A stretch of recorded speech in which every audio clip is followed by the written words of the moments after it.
So, having had a handle around meningitis, now the major issue on our table was COVID-19.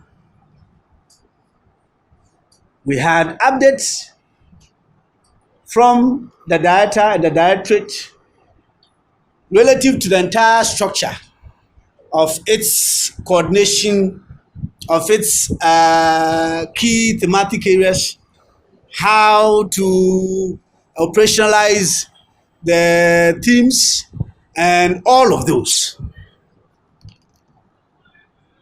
Beyond that,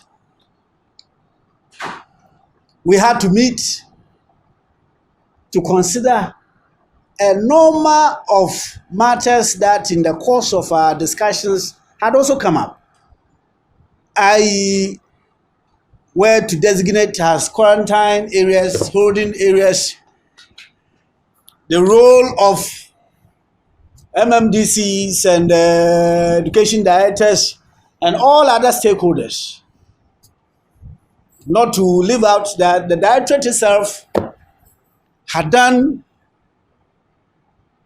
training for what they refer to and still refer to as frontline staff and even the backup staff.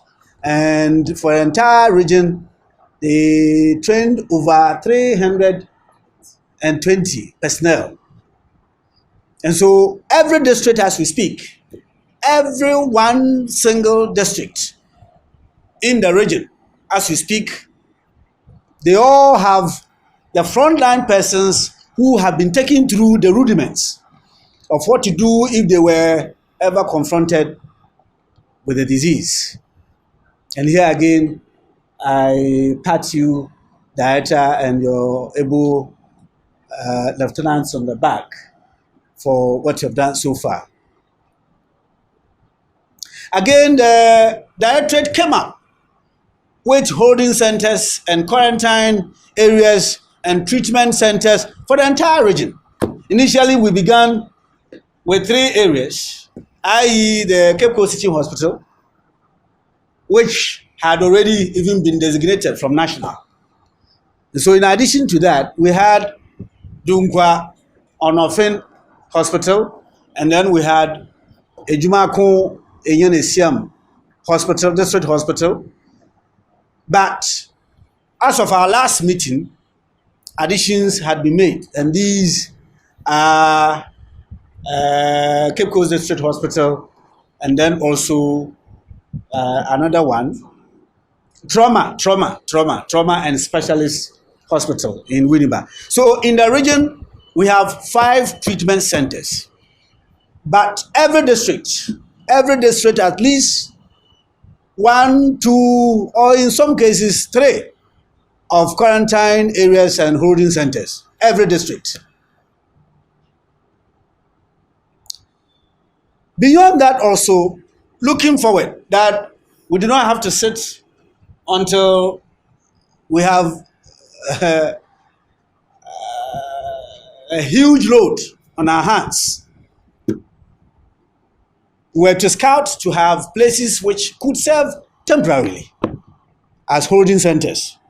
So as I said, in our last meeting where we brought together all district directors of Ghana Health Service, as well as their counterparts in Ghana Education Service and the security agencies, to look forward to a very healthy discussion to settle on especially educational facilities, whether junior schools that have a certain semblance of what could be used as holding centers, or senior schools, and if possible, even the universities.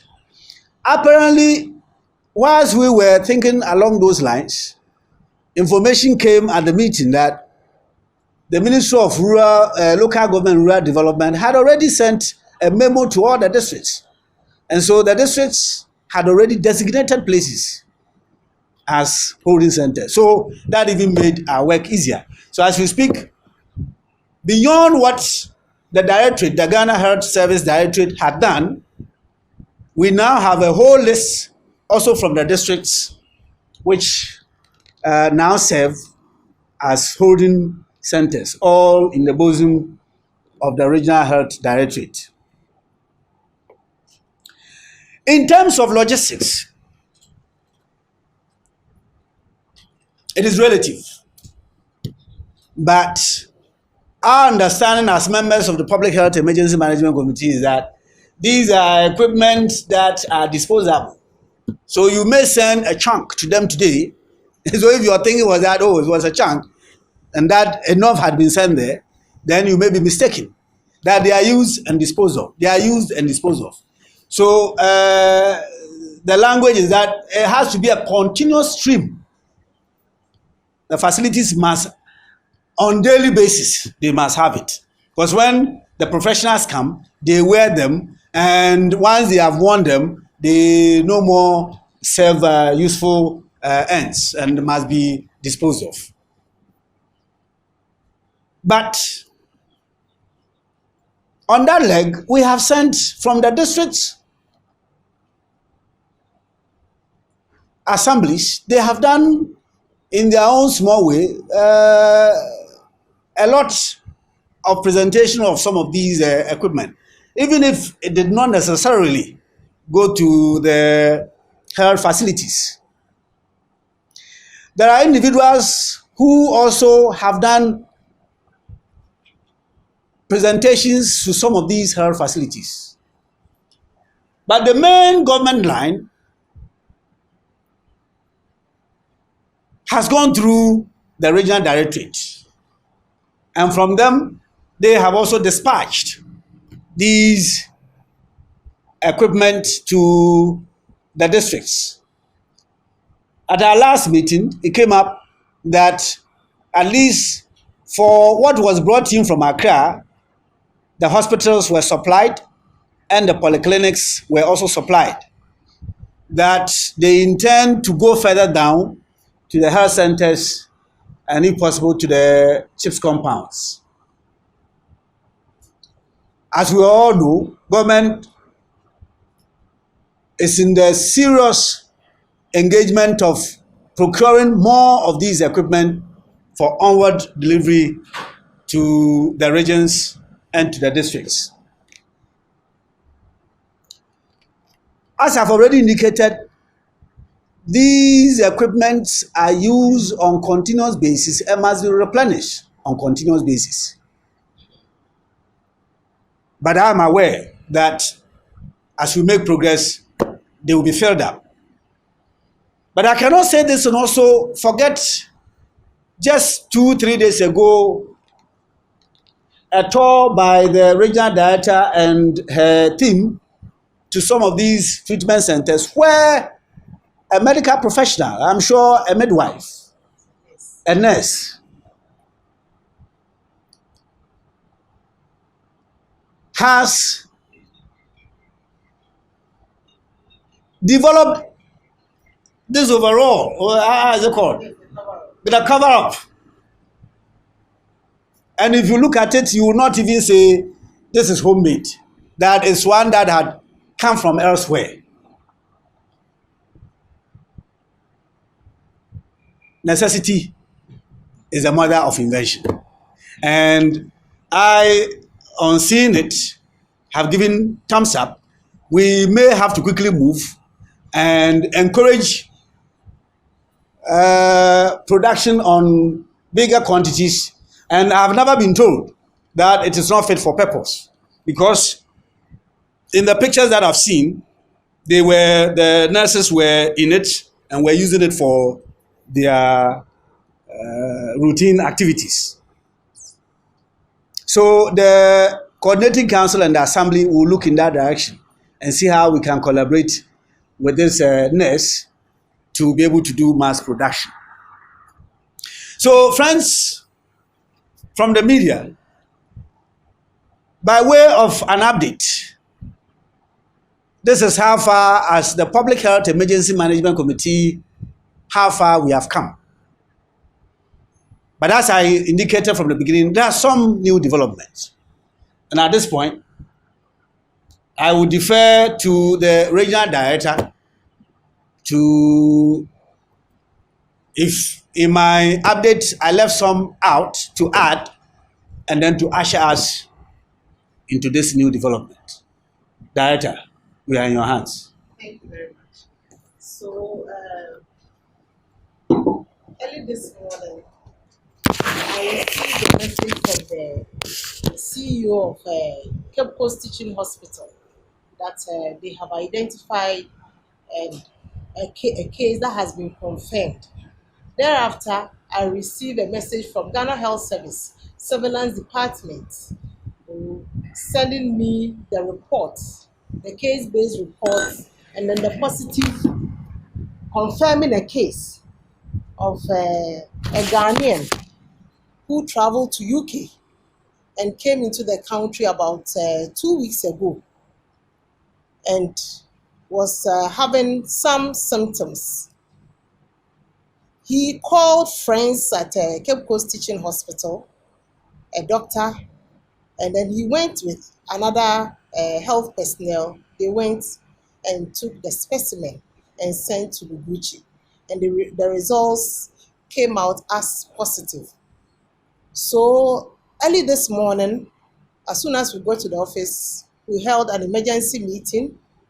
The contact tracing team from the Metro Health Directorate were invited, and then we deliberated on the contacts to be identified and traced. So they went to the field to trace the contacts, and 2 p.m. today they came with some information. So far, we've identified 13 contacts that we are tracing, and some will need self-isolation, and some will need isolation in an area. So far, we've identified a secondary school within the region that we are going to hold those who are living with their families in small apartments, and therefore it will be difficult for them to self-isolate. We are isolating them in that facility. And then the Metro Health Directorate and the Metro Chief Executive Assembly, they are going to support in the feeding of those isolated there. We will continue to monitor them daily and quickly moving if they have and they develop any conditions. Initial specimens have been taken, and we will continue to review them. Of all these contacts? Yes, of some of them. And we are going to continue to take a specimen of all the contacts. So this is the situation now. Thank you. The CEO sees it fit on this same confirmed case. How did it come to your facility's attention, and for which we are where we are? Yes, Honorable. My information is that our emergency physician, who is the head of the accident and emergency, was contacted by the daughter of the said suspected case that they wanted to send to the emergency. And after listening carefully, he then called the head of our task team for COVID-19, who also happens to be on the regional surveillance team, attention to it, and then they thought that time was of essence. My information is that as early as 6 a.m., he was at 7 a.m., he was at the person's house, and the person also happened to be a diabetic patient that he used to treat. So there was that personal relationship. And upon arrival, he was told the person had moved out to one hospital and waited for him. And when he came back, I had a discussion with him, and then he One took hospital in the central region. Yes. In the metropolis. In the metropolis. You know that hospital? Yes. So he took the sample with the persuasion of a daughter who is a pharmacist. And then last night, as I was just sleeping, I had a call from the Queen, Ghana Health Service, asking whether I had received any message from Gucci. At the time I was sleeping, so I got up, looked onto my phone. I saw that the case that had been sent to Gucci had tested positive. Then quickly I asked for a little write-up so that I'll be able to share with the regional director for the necessary next steps to be taken. And I think, as has been between you and I gave you a heads up that if anything comes out, then you are not taken by surprise. The gentleman is a 57-year-old man, and he stays at Shepherd Avenue near Divine Crèche School. He traveled to UK and came to Ghana on the 17th of March, 2020. A clergyman by occupation. His doctor requested of him to do some lab tests. So he went straight to one of our hospitals, went straight to a lab. He's a diabetic. Sorry to disclose it. So he had to run some tests. So he went straight to the lab to run those tests. Then after that, he came back home. So all the people in the lab at that particular period are contacts that we are going to follow up. We are going to self-isolate or isolate them in a holding area and then follow up. Thank you. All right. So I now have the unpleasant duty to inform the good people of this region through your good selves, our friends of the media, that today, 8 April 2020, the Central Region has recorded its first confirmed case of COVID-19 disease. I want to use this opportunity to ask all of us to remain calm, that but for the surveillance of the response team of the directorate and all stakeholders who are working round the clock to ensure that if anybody had it, the radar will be on them and we will close in around them and to ensure that it is not further spread. It was through that means that we were able to, as has been narrated, we were able to get this case. So the directorate is up and doing. All other stakeholders in this fight are up and doing. And so the good citizens of the region have no cause to fear, no cause for alarm.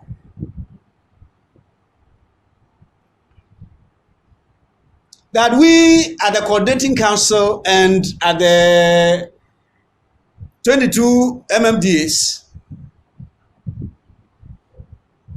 we are so much tied up to the Ghana Health Service Directorate and all other stakeholders to ensure that we have our hands around this disease. We wish it didn't come, but it has come. It's a reality we need to live with. But I want to add no cause for alarm. I thank all of us for coming rather at this short notice.